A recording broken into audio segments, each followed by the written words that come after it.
Welcome Lund loyalists to John Lund Unleashed. Those watching on YouTube, on the John Lund Unleashed and Bay Area Sports Collective channels. Viewers on X, Instagram, LinkedIn, and Facebook, and Lundos listening to the podcast on Apple and Spotify. John Lund Unleashed, brought to you by Reapel Sports Medicine. Got pain? Check out our revolutionary stem cell treatments. And guys, if low T is bringing you down, Reapel Sports Medicine can put you back in the game. Now all juiced up and ready to go, here's Johnny.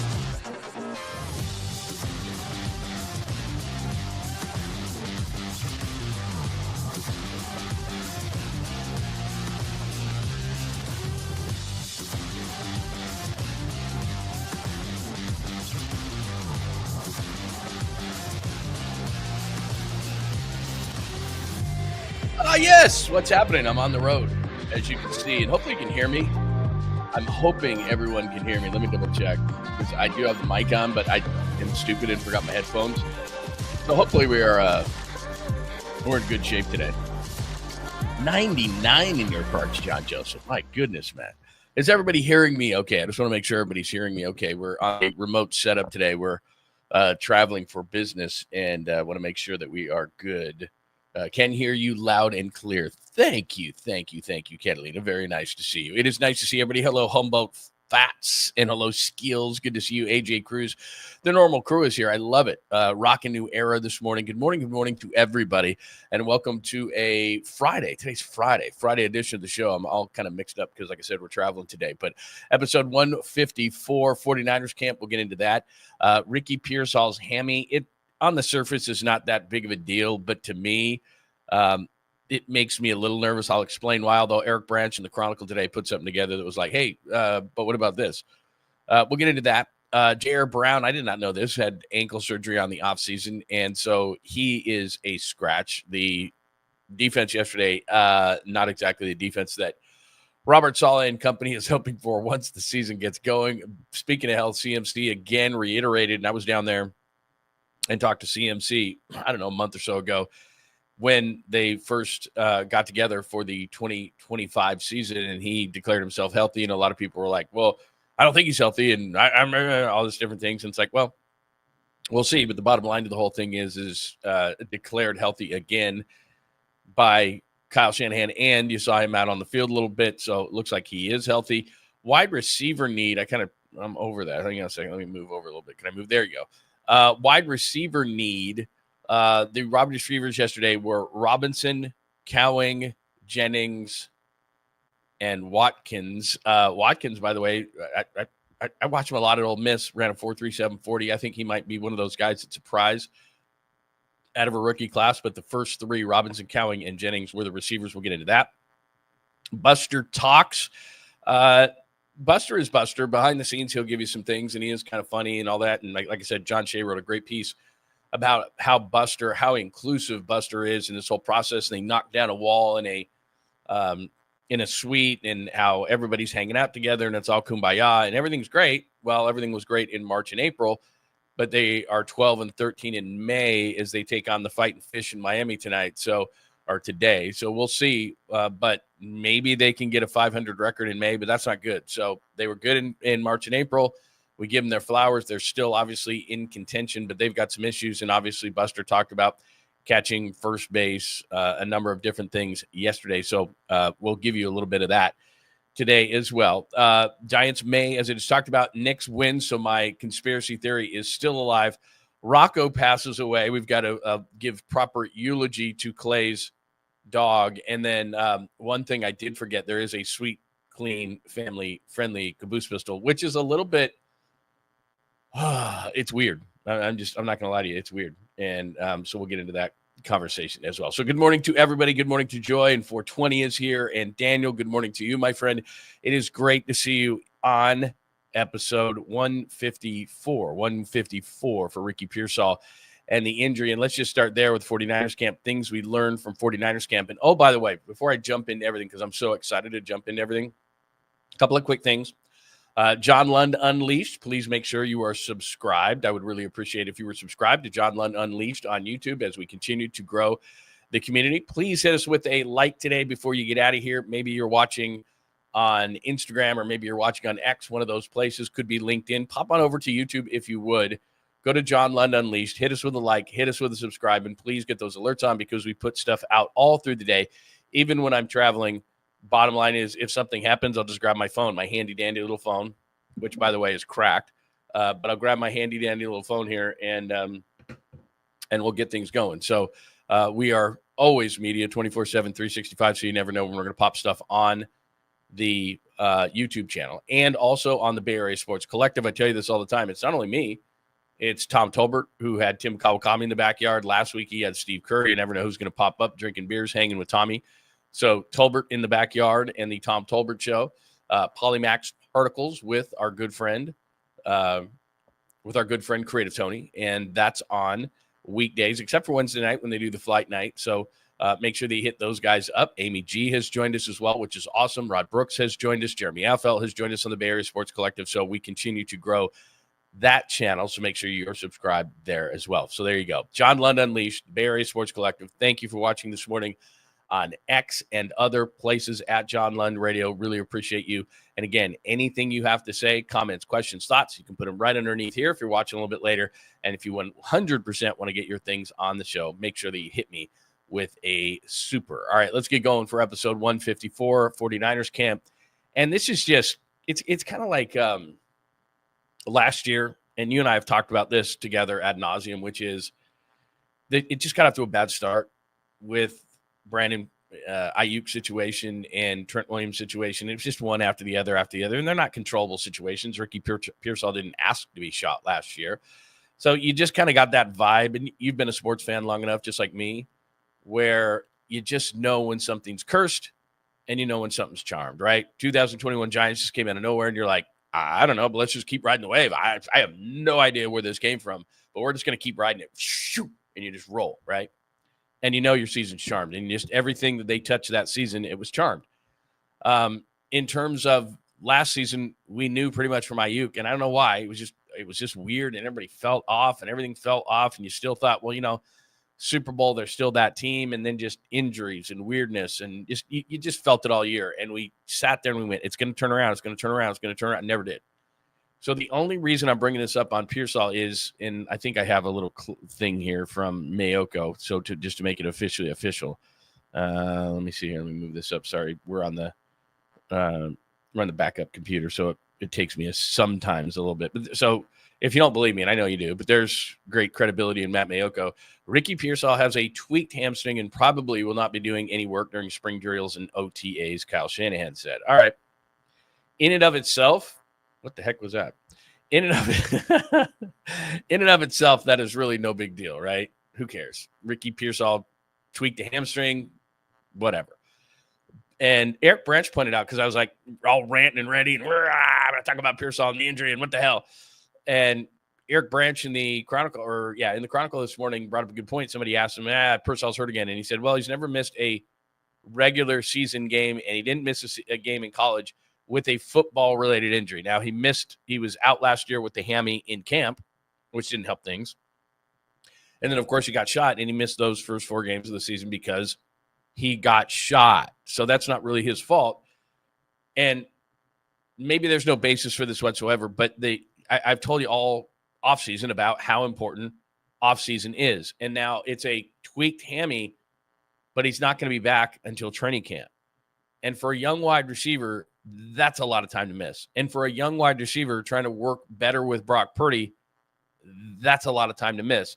So as we look at the players who are maybe the most important players, and I'm a little discouraged this morning, some of the most important players for the 49ers, if you had to rank them, I don't know if Pearsall would be number 1 on the list, but he'd be pretty high up there.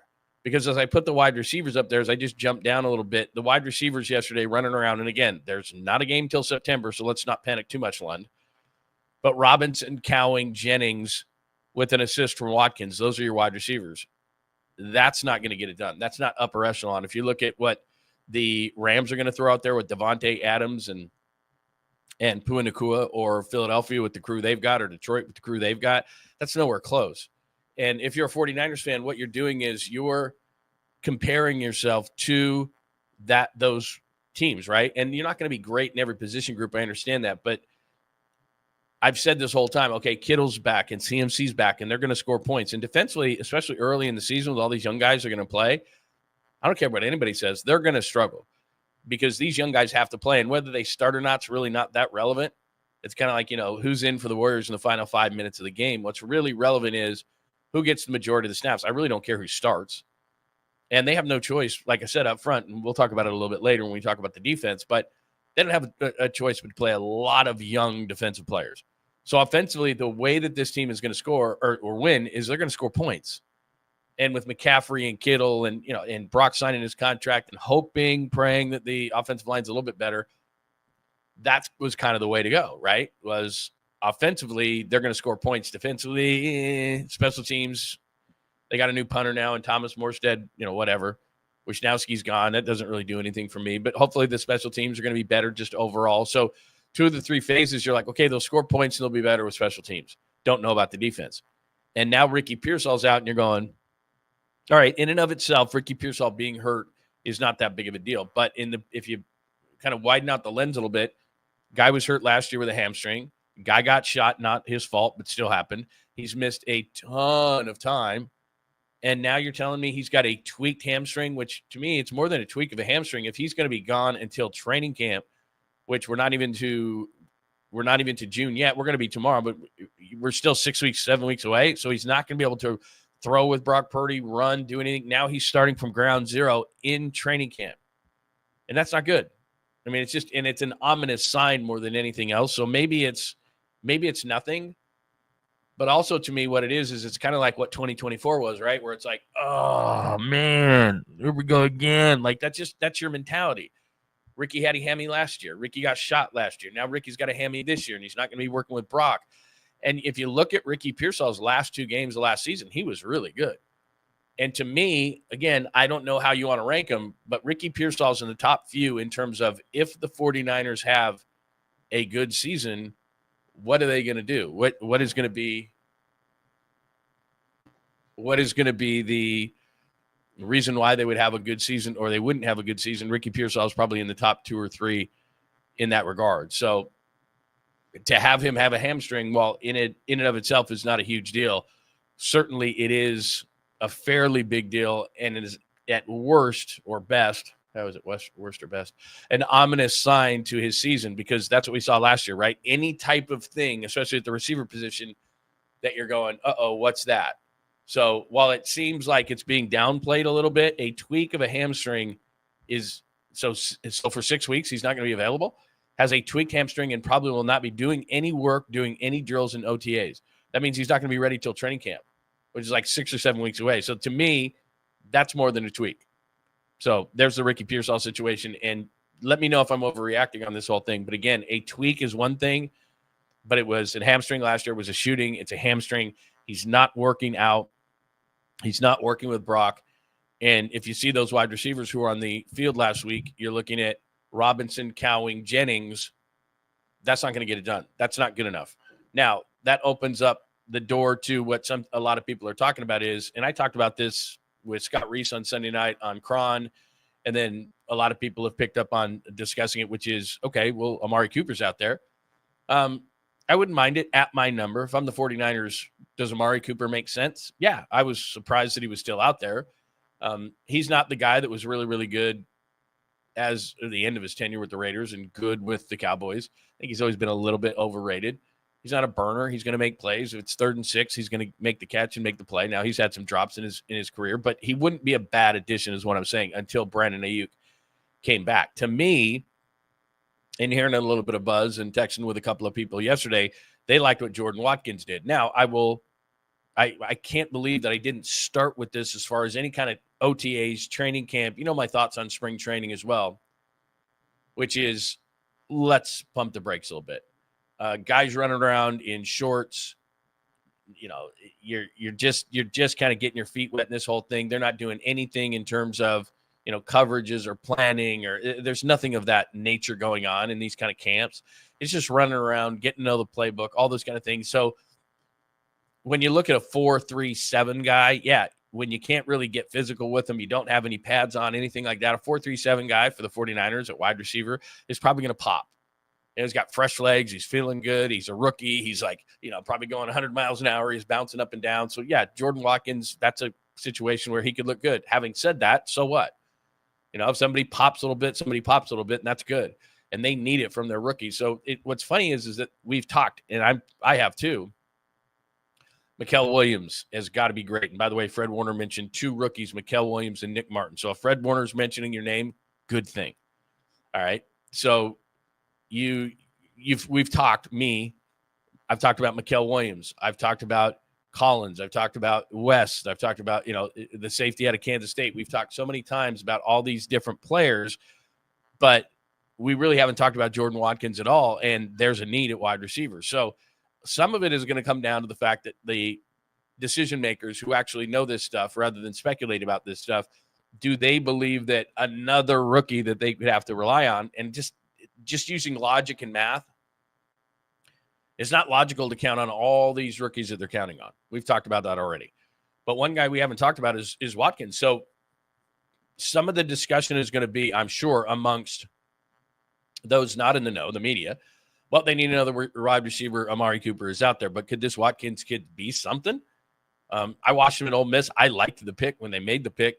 It was kind of downplayed because everybody was looking so much at the defense and all the other names, and he's kind of gotten lost in this shuffle, but I like the kid.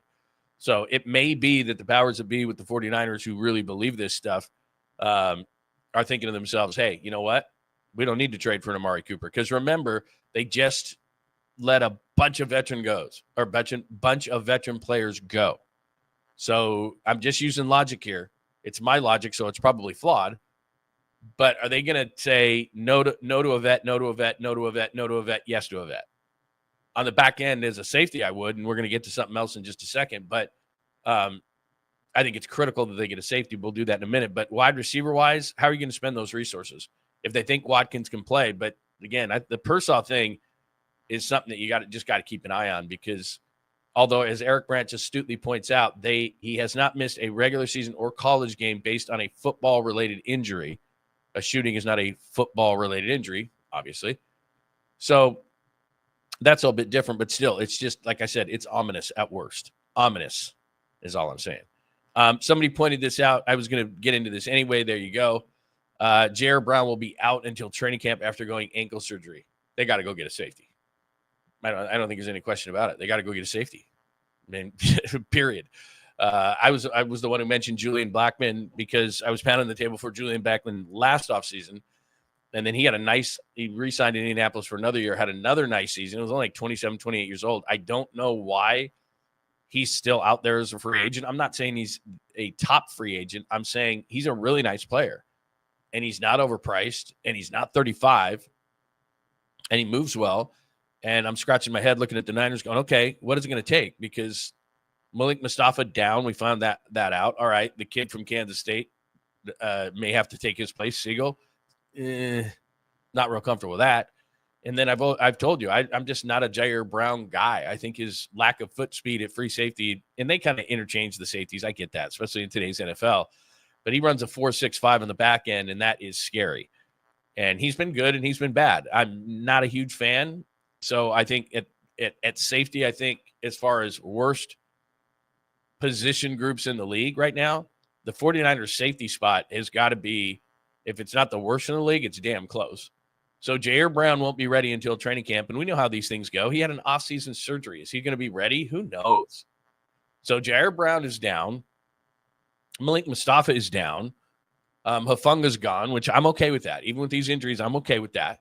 I wouldn't have paid Hufunga that kind of money, and he's been injured a lot. So Hufunga, okay. But it's imperative that, I mean, I think they need 2 safeties now. Julian Blackmon is out there. Justin Simmons is out there. I mean, now it's like, really?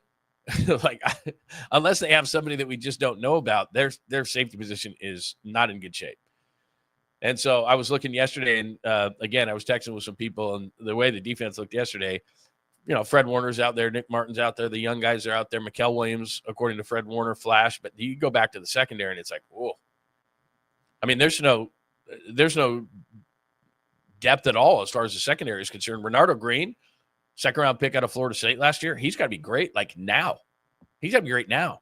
And Diamond Lenore is going to be an outside-only corner, which I don't love that. I hope Upton Stout is really, really good, because part of the greatness of Demo Lenore was he could go inside, he could go outside. That's where his value was.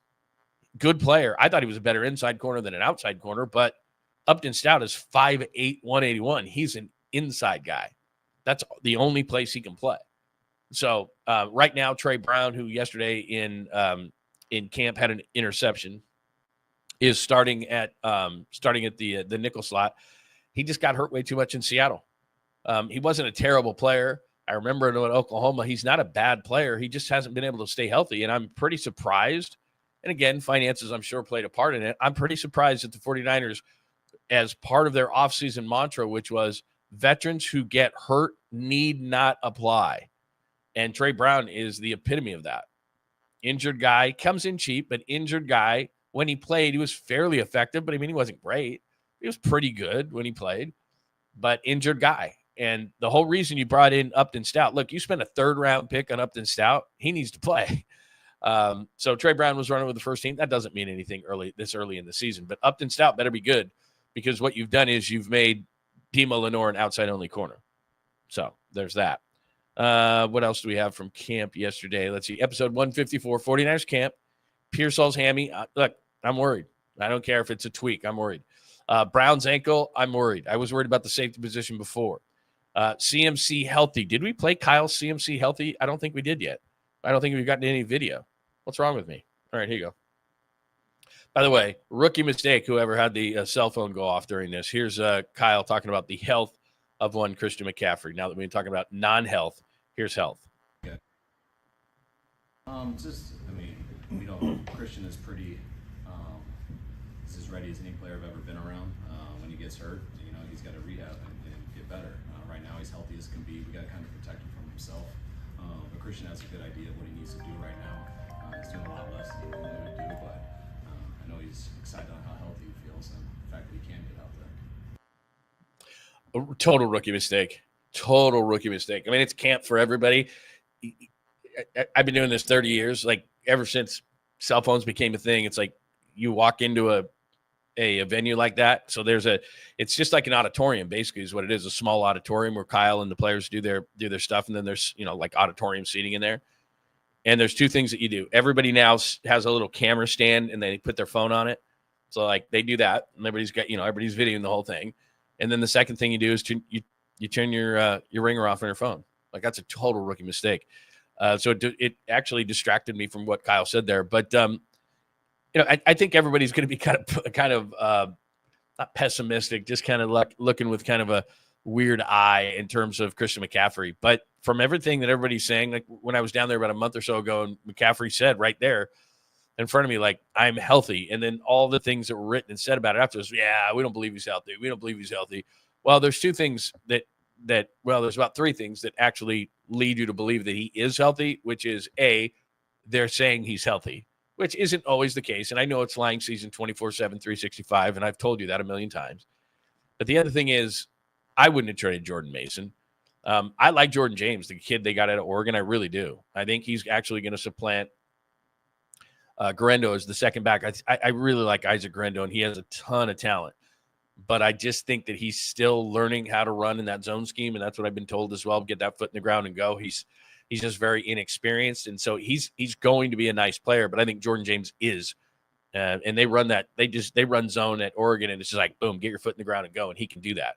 And we've seen a couple of guys from Oregon come into the league very quickly, Bucky Irving being one from Tampa Bay, because they're versed in that system that they move pretty quickly, and they do a pretty good job of it. So I could see Jordan James supplanting him. But my point here is that Jordan Mason was leading the NFL in rushing at one point. He's not Christian McCaffrey, and I'm certainly not saying he is, but he understands the system. And he only went to Minnesota for, 2 years and $7 million or something like that. It wasn't very much money. And so for you to trade Jordan Mason, you didn't do it for money. He's a talented guy. It's not like he stinks. You did it as an organization because you believe Christian McCaffrey is going to be healthy. And when Christian McCaffrey is healthy, what does that mean? He's going to play a lot of snaps. There's just Christian's playing. You heard Kyle say it. I mean, Christian's playing. That's just the way it's going to be. So do they need depth in the backfield? Sure they do. Kyle Shanahan running backs get hurt. I don't care if their name is Christian McCaffrey or not. So he's going to need a blow at some point. I think Jordan James is good enough. I think Garendo is good enough. I feel like they're comfortable with it. And if they weren't and they thought the injury was an issue, this is the bigger picture. If they thought the injury was a major deal, then they wouldn't have traded Jordan Mason. So that's why I know he's healthy. All right, so there's where we are as far as the chalkboard. Browns, ankle, CMC's healthy. Wide receivers, do they need one? Robinson, Cowing, Jennings. I put Watkins in there as well. Those were the receivers yesterday. Could they make a move for Amari Cooper? I really think it is up to Jordan Watkins. I think however Watkins is perceived by the 49ers, then they might need a guy. But again, Pearsall's hammy. I don't know how the organization feels about him. I mean, they're optimistic, and that's what they say. But I wonder behind closed doors, so John Lynch shuts his door and says to Kyle and the rest of the guys, we got an issue here? Like, do we have, we had the hammy last year. We had the shooting, unfortunately. We have a hammy now. Do we got a guy that we can rely on? Because, as I said, if you ask me who are the top 5 most important 49ers for the 2025 season, I don't know if Ricky's one, but he's probably 2 or 3. I mean, he's in there. The young guys, Mikael Williams is there. The young defensive linemen are there. I mean, a lot of my issues are on the defensive side. Whoever's going to be the left guard, that's kind of an issue. It's a major issue. You want to pound the ball at people and be physical, so that's a major issue. But Pearsall's right up there because I know what Joanne Jennings can do, and I know that they have Kittle and they have McCaffrey, but they need a true X wide receiver. And you're looking at Pearsall going, hey, dude, we drafted you in the first round. And what happened last year was really unfortunate and everything else, but this year we need you flying out of the gates. And we need you working with Brock Purdy, and we need, et cetera, et cetera. We all know the story. And now to have a hammy, you're just like, it just stops all the momentum in its tracks. And maybe it'll be nothing. Maybe it'll be nothing, and I'm overreacting on this whole thing. But, man, right out of the gate, you're just like, oof, that's a blow. All right, we're down to, anything else on 49ers? Let me play this. This is cool.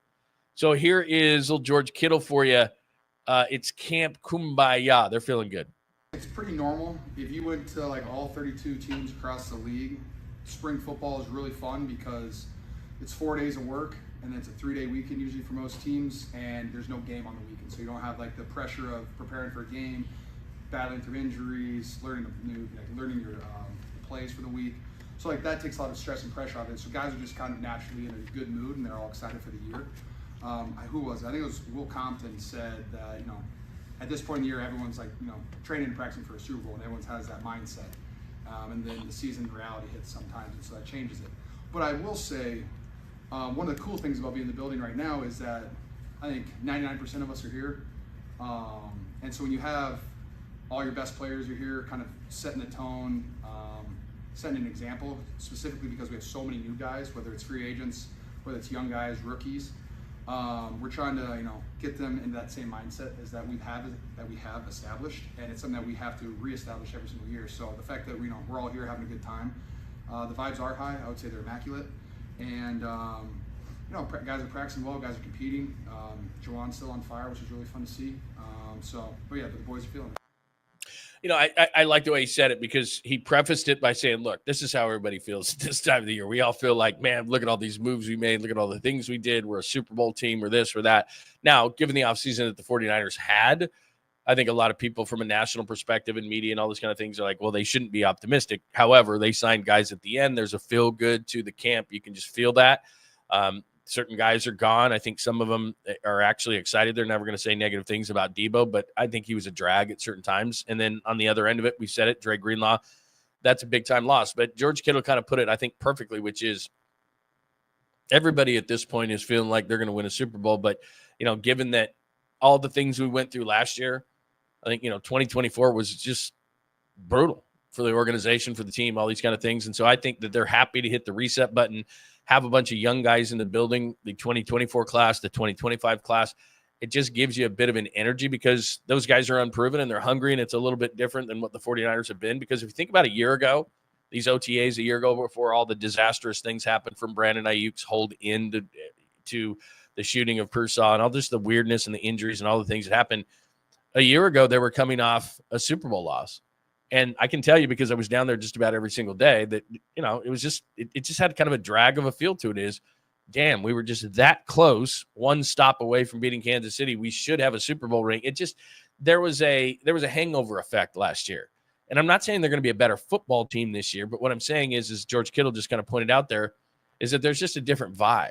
And yeah, everybody has a great vibe, but versus last year, this team especially, to where he had 2024 was like, oh my God, here we go again. And then the things started happening again and again and again and again. And then they just all knew. They were trying to come out of it just like us fans. Like, it'll come around, but it never did, and we knew it wouldn't. And so it's a totally different vibe this year. Does it make them better? We'll see. A lot of young guys got to step up. We know that. All right, that's let me make sure I don't have anything else on the board as far as 49ers is concerned. Don't think I do. Yeah, all the rest of this stuff is either base. Oh, I have one more thing. I knew. This is not 49. Well, it is 49ers or later. Here's Chip Kelly. I know you don't want to see Chip Kelly, but if you did not know, he went from head coach of UCLA to OC of Ohio State, wanting nothing to do with college football recruiting and re-recruiting and all that kind of stuff and paying players.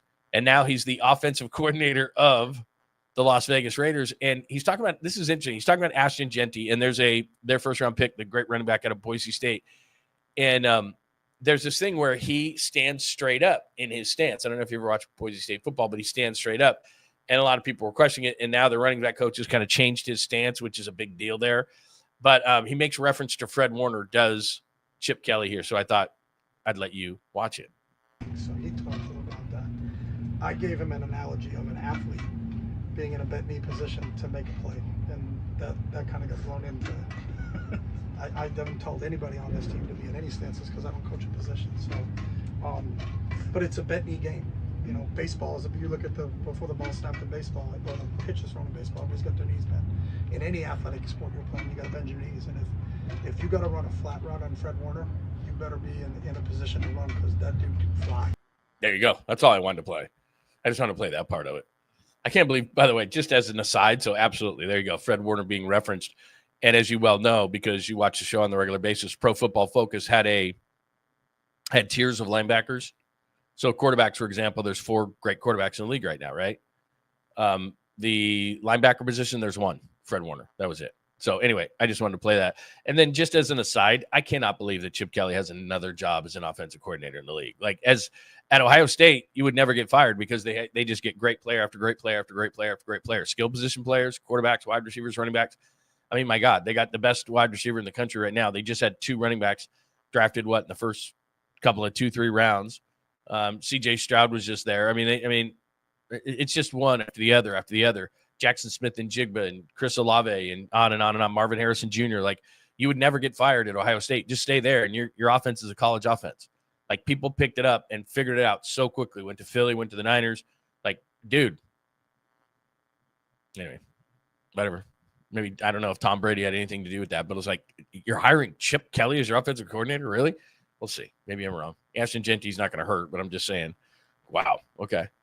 All right, let's get into Buster Posey a little bit. He was on a local radio station that I used to work for yesterday, and rather than doing the rap myself, plus I didn't want to take their audio, so Jeff Young, who I often put up on the board here because he does a really good job with recapping games, recapping minor leagues, all those kind of things. I'll just leave it to him, and then we'll talk about it. But as you can see right there, there is Buster talking about things, and it's not anything that's going to I don't know, like that you didn't know. So of course he's going to express support for Patrick Bailey. But the thing about it is, okay, let me go through this and then I want to talk about it and I'll put my face back on the screen. So support for Patrick Bailey, obviously.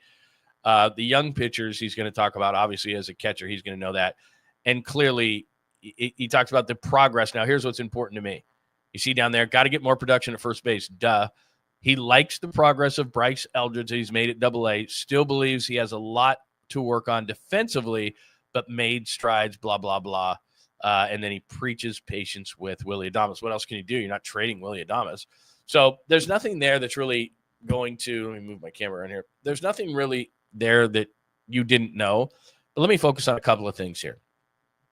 First of all, the very fact that we have to talk about, as great as he is defensively, Patrick Bailey, but as bad as he is offensively, and through the history of baseball, right? Patrick Bailey turned 26 years old yesterday. through the history of baseball, there have been a lot of great catchers, but at some point you just couldn't stay with them because they were so bad offensively that they were just one-trick ponies. And I'm telling you, at one point in baseball, coming here shortly in the next year or two, I guess they're going to go to the system where you touch your helmet. I forgot what that's called, but you touch your helmet and then they, whether it's a ball or a strike, that's coming next year probably. And then a couple of years after that, if people are still complaining, I could see the robo-umps. I could see them. I think the robo-umps will be here in the next 5 years. So then where's Patrick Bailey's value? He's a great pitch framer. That's probably the thing he does best, better than anything else. He blocks balls well. He throws well, all those kind of things. But the best thing he does where he is elite, is he frames pitches. He still strikes. That's what he does. And so the value of that and the way that the Giants put that into the equation as far as he doesn't hit, but man, he steals a lot of strikes. Only the Giants know that. But I'm just, the very fact, I guess, and I just from a media perspective, and maybe this is the media guy in me coming out, but the very fact that Buster Posey, a great catcher himself, has to be asked, what's up with Patrick Bailey when he's so good defensively because his bat is so bad? And he went on to say that, he feels for him because he knows how difficult it is to get in the squat, put on the gear, and then be counted on to hit. But at some point, look, we're not asking Patrick Bailey to hit like Buster Posey hit. Buster Posey was an MVP. You don't have to hit like that, all right? But you just can't be the liability that Patrick Bailey is in this lineup. Put him on the Yankees. Put him on the, that's at some point, I do wonder at the age of 26, if there's a team who would value Patrick Bailey, who has the hitting in their lineup to be able to say, we don't care if he hits a $176. And it's not just to kind of back up for a minute on Bailey, it's not just a $176 or whatever it is. I'm just throwing it out there because it's about that. I didn't check today. But it's the at-bats are terrible. Like the other day in Detroit when there's no out and Patrick Bailey's up and he hits an oppo soft fly ball to left field. And it's not even left field. It's to like deep shortstop so that they can't score a run. It was 4-3. There's guys on second and third. And Adames is on third. He's got decent speed. So guys on second and third, no out. He's pinch hitting for some reason for Sam Huff because it's a right-left matchup, whatever. Doesn't matter at this point with Bailey. He's bad against both. And he delivers this soft fly ball to short left field and on the first pitch. And it's like, that's a bad at-bat. And it's almost like, let me just get the at-bat over with. And again, I realize what Bailey brings to the table, but the Giants are always going to be offensively challenged. In our lifetime, when have they not been? Now, if you're an older person and you're watching this, Mays and Cepeda and all, yeah, I get it, and Barry and all that. But in modern times, even when they won World Series, 10, 12, 14, they were still offensively challenged. It was pitching and timely hitting, pitching and timely hitting. That's what they did. And that's what they're always going to do as long as they're in this ballpark. So they're always going to be offensively challenged. So are you going to, or how long are you going to be able to say, this guy is so good defensively and steals so many strikes, he's so elite at that, the best in the league, that we're going to be able to carry a guy who's hitting 176, and not only 176, they're bad at bats. Like, I'll give Lamont Wade Jr. some credit here. I hate to, and it pains me very deeply, but he's having better at bats. He might be he's hitting the ball a little bit harder. He doesn't look completely 100% lost, even though I'd replace him in a heartbeat if I could, because it's a bottom line business. But Bailey's at bats get worse and worse and worse. And I know the thing that's frustrating about it is, and Buster talked about it, is that you've got to do both things, and it's more difficult than any other position. I get it. And he's done a good job of just like, okay, I'm still going to be a great defender, even though my bat is shit. But when you're offensively challenged like the Giants, how long can you do that? And the fact that we're already having to bring it up to Buster Posey of, hey, he's really great defensively. No one's debating that but the bat. And at some point for Buster Posey and the Giants, it's going to be, well, we're always going to be offensively challenged. So are we ever going to have a lineup in which we can say it's okay to have a catcher hitting like this, and we'll just hit him ninth and we'll just deal with it? So we've got a pitcher back in our lineup. At some point, I just don't think they'll be able to do it. Now, the other part of it is first base is probably the biggest thing you want to know about. The very fact that he talked in a positive manner about the things that Bryce Harper, I did that yesterday too, that Bryce Eldridge has been doing, and we talked about this yesterday. I showed you a home run of Bryce Eldridge. He got 9 home runs now at AA.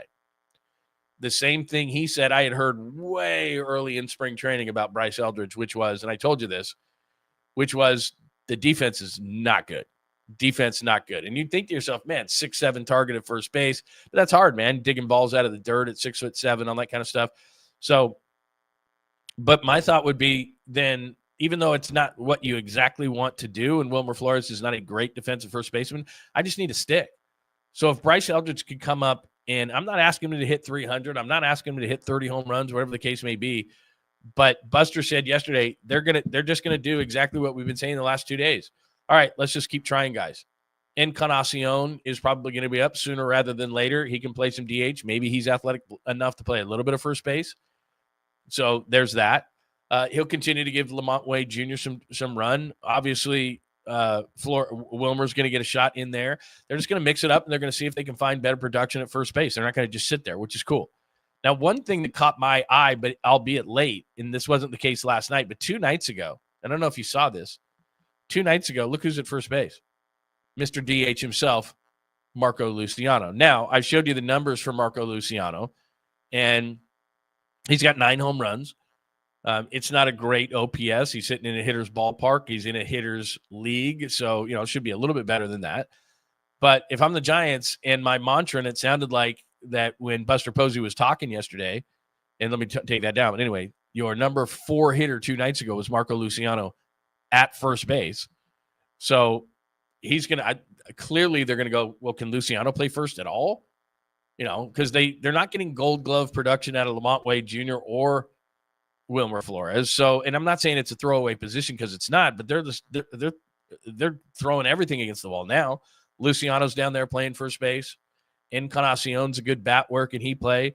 It's basically your first baseman is going to be a DH, and then maybe Flores plays some first. It's going to be this mix and match kind of a thing. But as we've talked about, and I've told you how this is going to work, this is what organizations do in every sport. They exhaust every bit that they can out of their organization, and then they go outside of the organization. And right now, Buster wouldn't go out of the organization because it would cost so much. So Encarnacion is going to get a shot. And again, DH first base, both. Flores obviously is going to mix in there. Lamont Wade Jr. a little bit, maybe. But they've given him a lot of runway here. Marco Luciano's playing first base at AAA. So they're going to throw a bunch of stuff against the wall. Casey Schmidt is going to get a shot here. The problem with that approach, though, is it's kind of like Kuminga or Wiseman, or when they would get a shot and they would make a mistake and they would look over the bench and be like, is Kurt pulling me? Is Kurt pulling me out of this game? And that's kind of what you're dealing with here, especially with young players. Like Wilmer Flores is like, I'm either DH or playing first base. I'm doing one of those, whatever. Whether I grab a glove or just grab a bat, whatever, I'm there. But all these other guys are young guys. Encarnacion is a little bit older. He was with the Marlins and other teams. But, okay, if I go 0 for 4, am I out? Casey Schmidt is thinking in his mind, if I go 0 for 4, am I out? Because if Casey Schmidt's playing third, short, or second, he's a really good defensive player at those positions, so he could buy himself some time there. But at first base, there's no secret what they're looking for. They're looking for a stick. You got to hit. You got to hit, and you got to hit right now. Oh, Casey Schmidt went 0 for 4, and he struck out 3 times. Next. Gerard Encarnacion went 0 for 4, struck out twice. Next. Oh, no 2-out RBI for, that's what's going to happen. Okay, we're going to bring up Luciano, and we're going to see if Luciano can play first base. Ooh, we gave him 2 games, 0 for 8, 6 strikeouts, back to the minors. That kind of pressure on a player, knowing that, look, you're not getting much of a runway here because we've just got to shuffle through and we got to find a hot hand. And if we can't find that hot hand, then we got about another month here. So June is going to be the month of let's find a first baseman.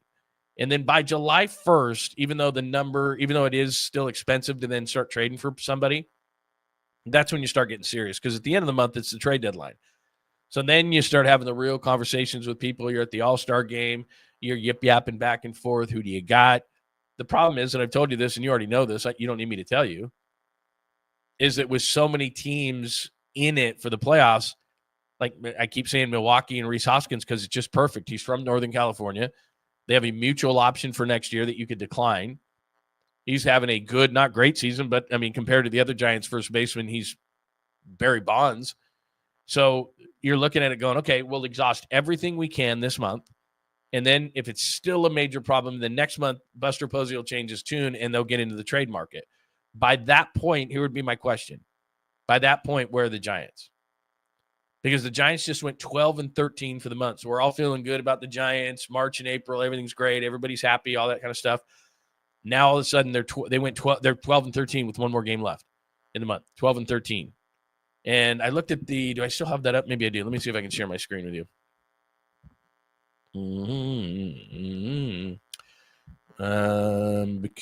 25 schedule. Yeah, that's right here. Okay, so for the month, just to give you that, okay, so you're happy, 31-25. You'd have taken that through a couple of months of the season, no doubt. March, you go 3-1. April, you go 16-11, feeling great. Now you're 12-13, and you're -16 in run differential. So if you believe in run differential, -16 in run differential is what they are, and 12-13 for the month of May. So that doesn't give you a lot of things. So what's going to happen here is Buster's going to say, okay, we're going to give it for a test of this month, and then we're going to see what we can do. Well, you just went 12-13 in this month. And if you go 12-13 next month or whatever, or something similar, I don't know how many games, how many games. But if you hover around 500 or you're like one under, that's what we talk about with the wild card chase. You're not going to be in it. So that becomes the problem is they talked about other things, and he's happy with the pitching, obviously, and he's happy with a lot of things. He's preaching. He says preaching patience with Willie Adames, which what else could he say? We're going to trade Adames. Nobody's taking that contract.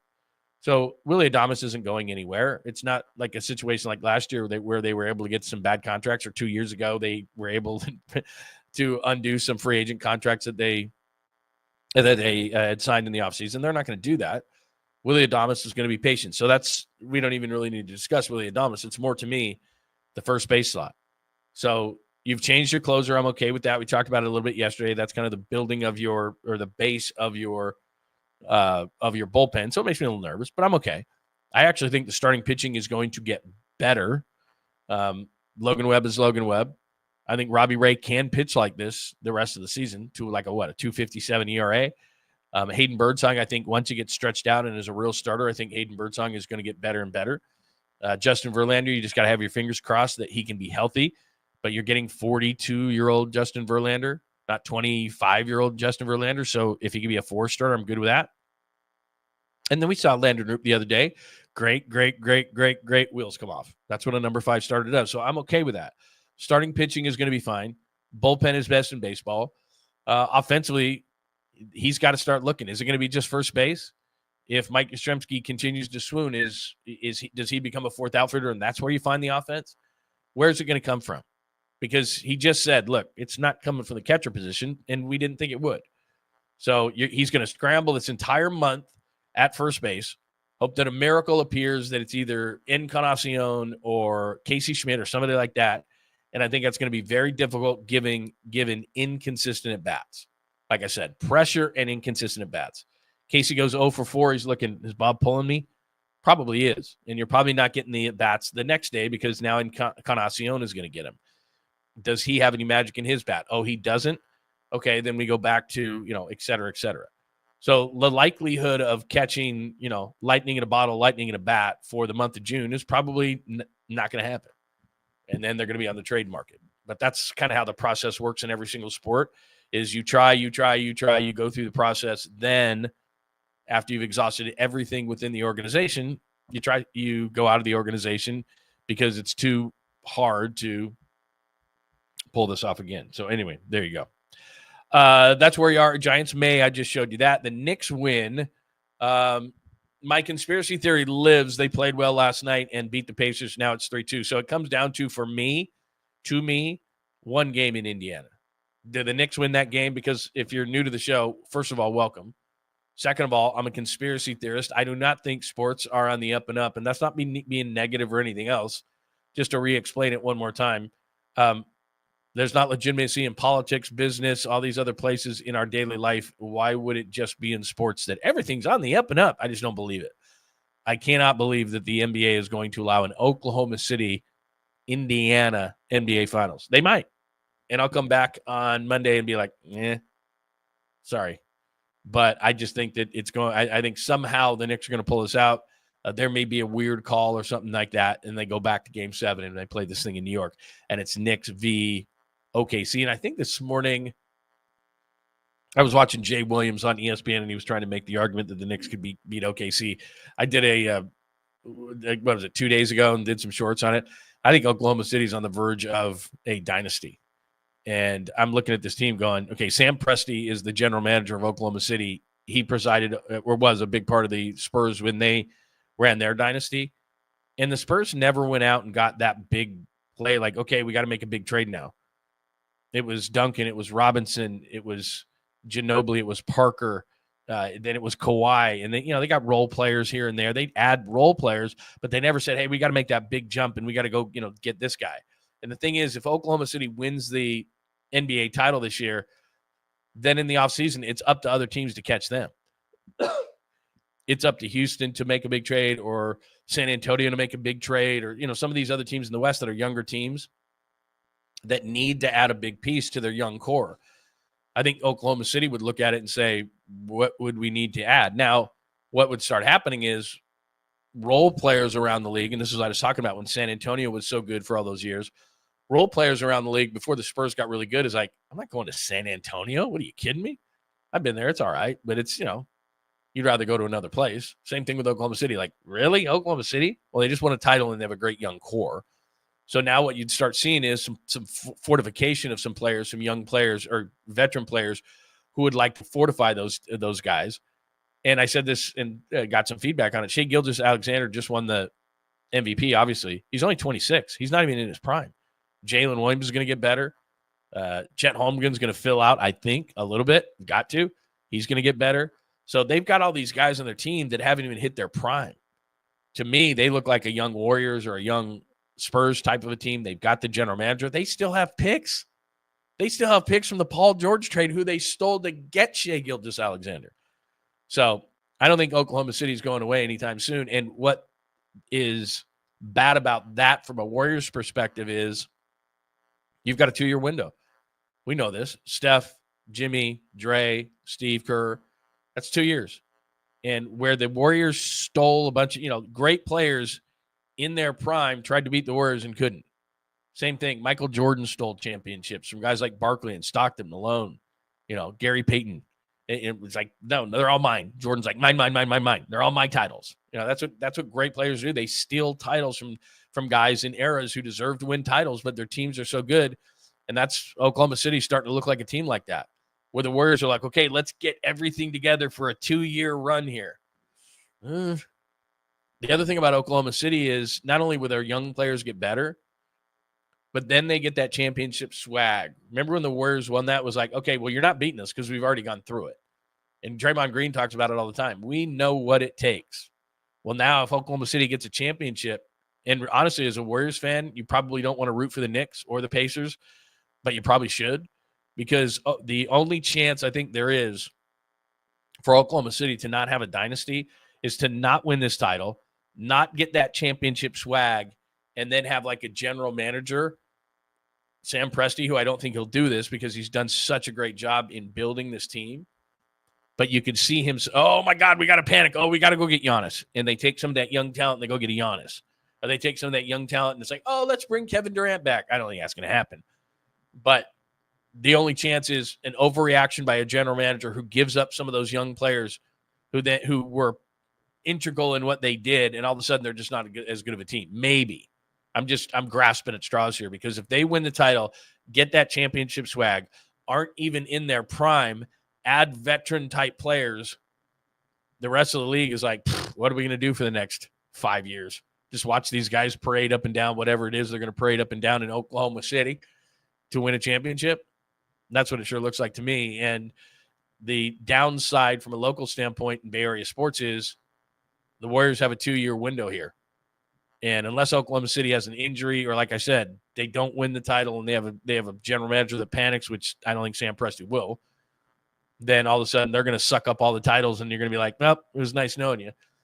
Sorry, Steph, you're not winning anymore because we're going to take all the titles. That's what you did to teams. That's what Jordan did to players and teams. That's what, Barkley doesn't have a title because Jordan was that good. during that era, there were a lot of great players in that era who didn't win championships because Mike took them all. And that's I'm looking at Oklahoma City, and San Antonio did it, and the Warriors did it. And I'm looking at Oklahoma City going, there's a lot of young, good players or older players who are not going to win titles because this team's going to be that good. They look like it.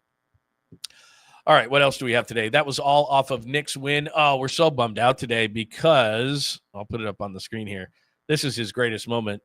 ROCCO, as you can see, taking a shit at Dodger Stadium. That is our good friend, by the way, Pedro Gomez, who was interviewing a young Klay Thompson there. And you remember this picture back in the background. That is his crowning achievement, no pun intended, of ROCCO taking a shit at Dodger Stadium. So well done, ROCCO, and rest in peace.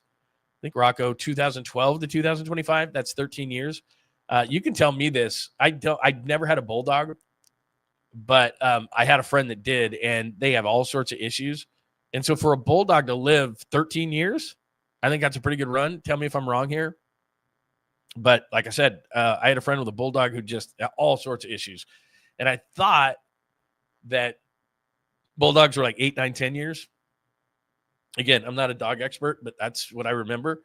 But anyway, rest in peace, ROCCO. I feel really bad for Klay today because it sucks, man. I mean, there's just no, people who aren't dog people or animal people are like, who cares? It's just a dog. And Klay, he was like Klay and ROCCO. Like I don't think Klay had like lots of girlfriends and stuff. Not that he couldn't, but it was like ROCCO, ROCCO, ROCCO, ROCCO, ROCCO.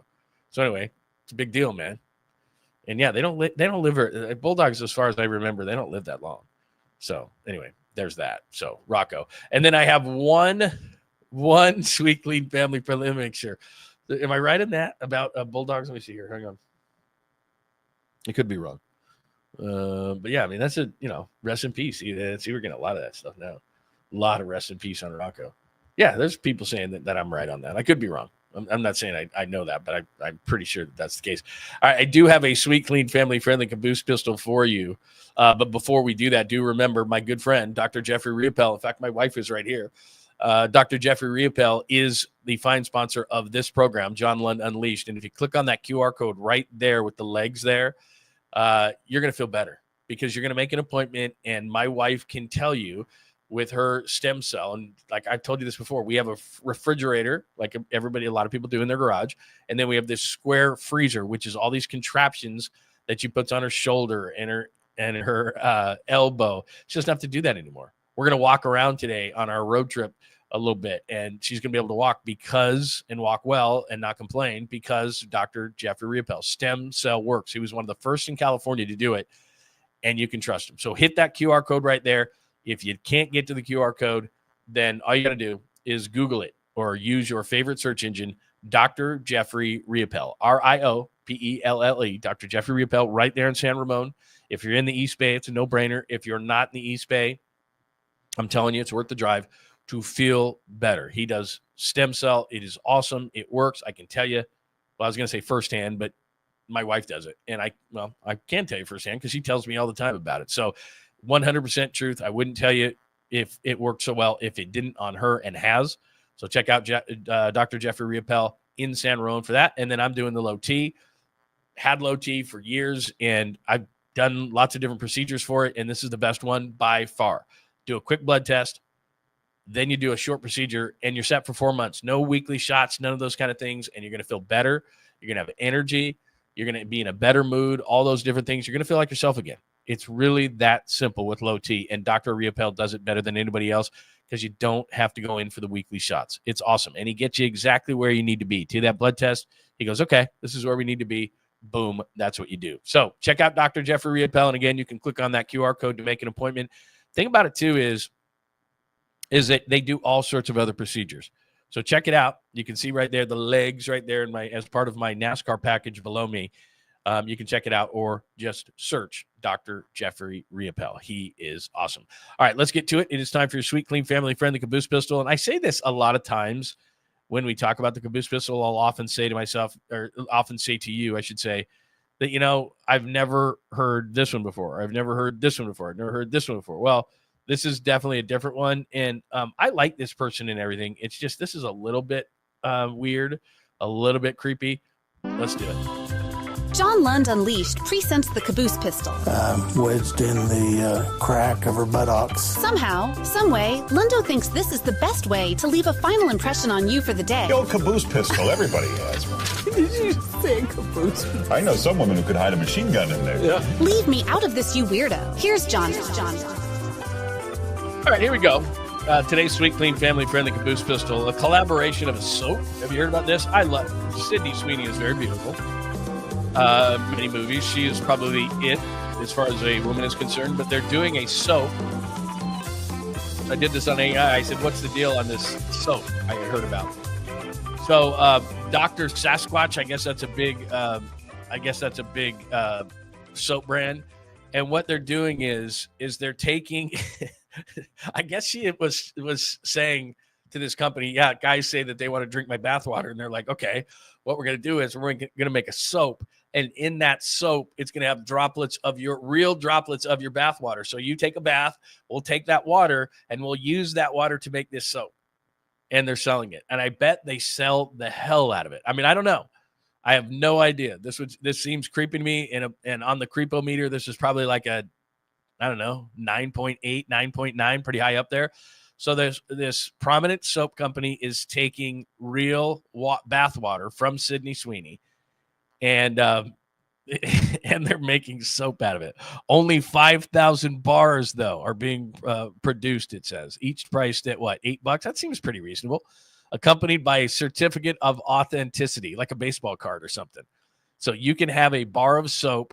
Only 5,000 will be made with her bathwater for $8. That seems very reasonable. I would have thought that they would have charged like, I don't know, $100 a piece, and 5,000 bars, they'd have made a boatload. I think this is just a trial run. They're thinking, how creepy are guys?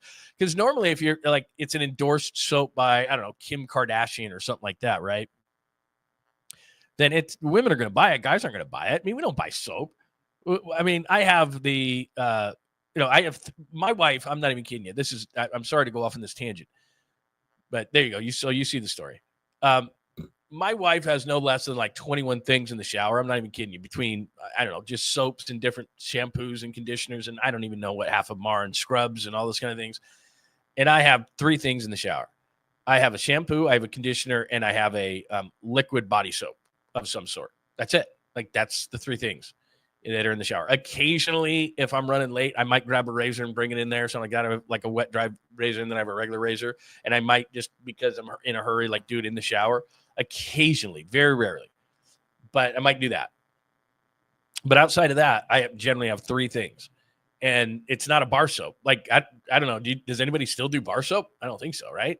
Like, do they even sell bar soap in the grocery store? I don't even know. Like Zest, do they sell Zest?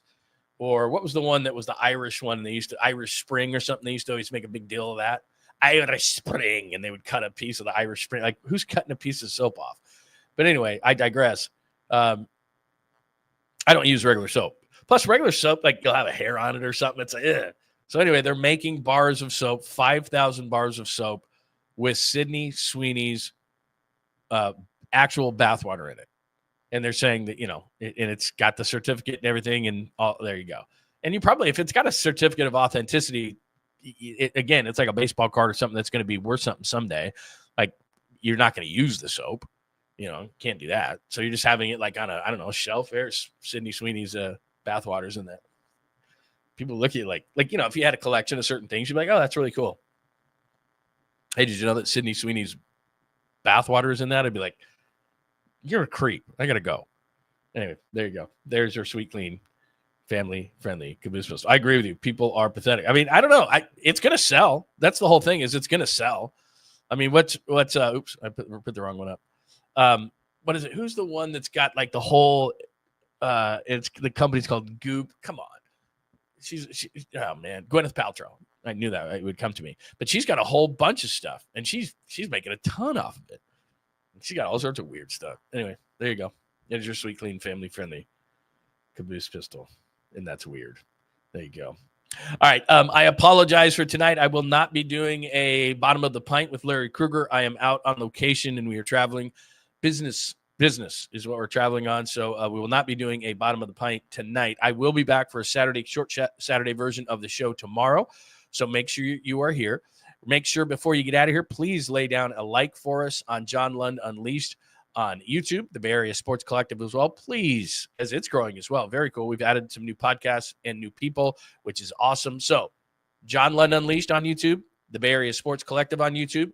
Thanks for watching on X today. Please consider migrating over to YouTube and watching us on John Lund Unleashed, or at least subscribe to the channel. That's at John Lund Radio. Thanks for watching on LinkedIn and actually not working today, or whatever platform you are watching on today. Always much appreciated. Everybody have a great, everybody have a great Friday. We'll talk to you tomorrow morning on the show. And remember, any questions, comments, thoughts, put them right underneath. If you're watching later, absolutely great.